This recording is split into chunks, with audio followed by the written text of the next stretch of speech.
Hello guys, welcome back to my channel. ఈరోజు ఇంకోసారి కొత్త వంటకంతో మీ ముందుకు వచ్చేసానండి. అదే ఎంతో హెల్దీ అయిన రాగి రొట్టె మరియు దాంట్లోకి సరికొత్త చట్నీ అండి. అది ఎలా తయారు చేసుకోవాలో చూసేద్దాం.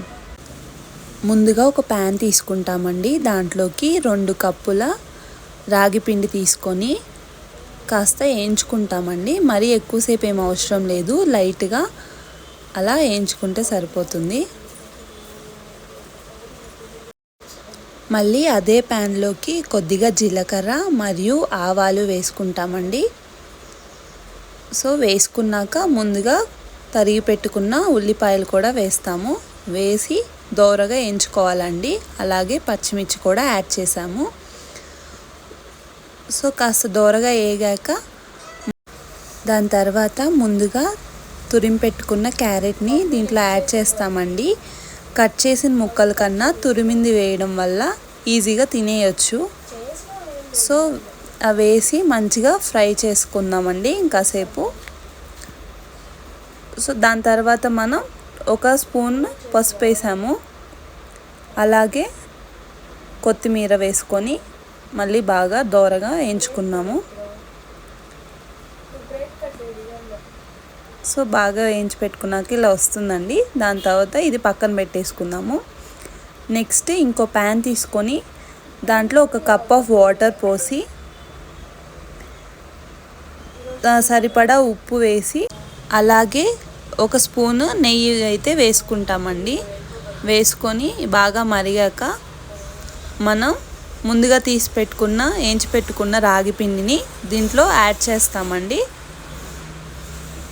సో ఇక్కడ చూపించినట్టుగా అలా వచ్చాక 1 కప్ ఆఫ్ రాగి పిండి తీసుకొని ఇలా బాగా మిక్స్ చేసుకుంటామండి. ఇంకెక్కువ వాటర్ యాడ్ చేయకూడదు, అవి సరిపోతాయండి. సో ఇలా కలుపుకుంటూ ఉండాలి. సో ఇలా పిండి మొత్తం వేసి ఇలా నీట్గా కలుపుకుంటూ రావాలండి, ఇలా పొడి పొడిగా. సో ఇక్కడ చూపించినట్టుగా మిగతా పిండి కూడా వేసేసి ఇలా మంచిగా మిక్స్ చేసుకుంటూ ఉన్నామండి. సో నెక్స్ట్ అయితే మనం ముందుగా చేసుకున్న ఈ కన్సిస్టెన్సీని అయితే దీంట్లో వేసేస్తామండి. వేసి మళ్ళీ బాగా మిక్స్ చేసుకోవాలి. సో దాని తర్వాత కూడా బాగా ఇలా కలుపుకోవాలండి.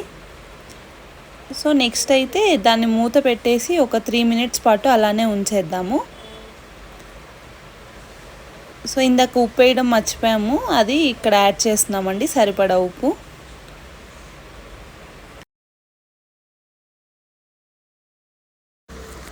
సో నెక్స్ట్ అది పక్కన పెట్టేసుకున్నాక ఇలా ఒక బౌల్లో ఎండుమిరపకాయలు మరియు చింతపండు తీసుకొని ఇలా వేడి నీళ్ళల్లో కాసేపు నానబెడతామండి. కాసేపు నాననిచ్చాక వీటిని మనం మిక్సీ జార్లోకి తీసేసుకుంటామండి. సో ఇక్కడ చూపించినట్టుగా ముందుగా ఎండుమిరపకాయలు మరియు చింతపండు, ఆ వాటర్ కూడా యాడ్ చేసేస్తామండి. నెక్స్ట్ మనం వాటిని గ్రైండ్ చేశాక వెల్లుల్లి రెమ్మలు ముందుగా అయినా వేసుకోవచ్చండి, మేము దాని తర్వాత వేసాము. అలాగే కొద్దిగా అల్లం ముక్కలు, అలాగే దాల్చిన చెక్క కూడా వేసామండి. నెక్స్ట్ ఇంకో ప్యాన్లో కొద్దిగా ఆయిల్ వేసుకొని ఆవాలు మరియు జీలకర్ర వేసుకుంటామండి. దాని తర్వాత పెద్ద ముక్కలుగా కట్ చేసుకున్న ఆనియన్స్ 1 కప్పు వేసుకుంటాము. వేసి మంచిగా ఫ్రై చేసుకోవాలి. పచ్చివాసన పోయే వరకు కొద్దిగా ఫ్రై చేసుకోవాలండి. సో ఇక్కడ చూపించినట్టుగా ఇలా నీట్గా ఫ్రై చేసుకున్నాక నెక్స్ట్ మనం ఆల్రెడీ మిక్సీలో పట్టుకున్నాం కదా, దాన్ని ఇక్కడ వేస్తామండి. వేసి 1 టేబుల్ స్పూన్ పసుపు యాడ్ చేస్తామండి. యాడ్ చేసి మళ్ళీ మిక్స్ చేసుకోవాలి బాగా. 4 నుంచి ఒక 5 టమాటాలు తీసుకుంటామండి. నెక్స్ట్ తీసుకొని ఇలా మిక్సీ పట్టుకున్న ఆ పల్పునైతే దీంట్లో యాడ్ చేస్తామండి. యాడ్ చేసుకున్నాక పచ్చివాసన పోయే వరకు బాగా తిప్పుకోవాలండి. సో ఇలా బాగా మిక్స్ చేసుకునేసాక మనం నెక్స్ట్ రుచికి సరిపడా ఉప్పు వేసుకున్నామండి. వేసుకున్నాక బాగా మిక్స్ చేసుకోవాలి. అలాగే 1 స్పూను ధనియాల పొడి కూడా యాడ్ చేసామండి. ధనియాల పొడి ఈ పచ్చడికి ఫ్లేవర్ని యాడ్ చేస్తుంది, ఎంతో రుచిగా చేస్తుందండి. సో వేసాక మళ్ళీ బాగా మిక్స్ చేసుకోవాలి. సో మనకైతే ఇలా ఉడకాలండి. ఉప్పు సరిపోలేదని మళ్ళీ యాడ్ చేసాము. చూసారు కదండి, చట్నీ అయితే రెడీ అయిపోయింది. నెక్స్ట్ ఇందాక మనం రాగి పిండితో చేసాం కదండి, దాన్ని ఇలా ఉండలా చేసుకోవాలండి. ఇలా మెత్తగా ఉండాలి. సో ఈ కన్సిస్టెన్సీ వచ్చాక మనం దాని నుంచి చిన్న చిన్న ఉండలు చేసుకుంటామండి. నెక్స్ట్ ఇలా ఒక పేపర్ తీసుకొని ప్లాస్టిక్ది, దాంట్లో కొద్దిగా నూనె కానీ నెయ్యి కానీ రాసి ముందుగా చేసి పెట్టుకున్న ఉండల్ని ఇలా నీట్గా అద్దుకోవాలండి.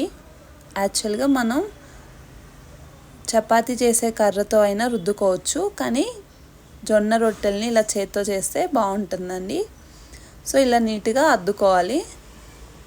ఆ తర్వాత మంచి షేప్ కోసం అయితే మనం ఏదైనా గిన్నె మూత తీసుకొని ఇలా పెట్టి ఎక్స్ట్రాస్ అన్నీ తీసేసామండి. ఇప్పుడు రౌండ్గా వస్తుంది, చూడ్డానికి కూడా బాగుంటుంది తినేటప్పుడు. సో మనకైతే ఒక మంచి షేప్ అయితే వచ్చేసింది. వీటిల్ని ఒక ప్యాన్ తీసుకొని కొద్దిగా నూనె రాసి ఇలా ఫ్రై చేసేసుకోవచ్చు. ఆయిల్ వద్దనుకున్నా కూడా నార్మల్గా కూడా నీట్గా ఫ్రై అవుతుందండి. పిండి పిండిగా అలా ఏం రాదు. ఎంతో టేస్టీగా ఉంటుంది మరియు హెల్త్కి కూడా చాలా మంచిదండి. ఇది ఈవినింగ్ టైం స్నాక్స్ లాగా కూడా చేసుకోవచ్చు. చిన్నపిల్లలు మరియు పెద్దవాళ్ళు అందరూ ఇష్టపడి తింటారు. సో రాగి వల్ల మనకు చాలా ఉపయోగాలు ఉన్నాయండి. ఇలాగా ఏదో ఒక రకంగా మనం రోజు మన ఫుడ్లో తీసుకోవాలి.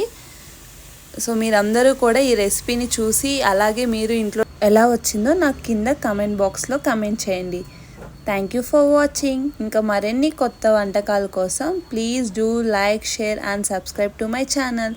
ఇలా నీట్గా సర్వ్ చేసేసుకొని హ్యాపీగా ఎంచక్కా తినేయచ్చండి ఈవినింగ్ టైమ్స్లో. చాలా యమ్మీగా ఉంది, ట్రై చేయండి.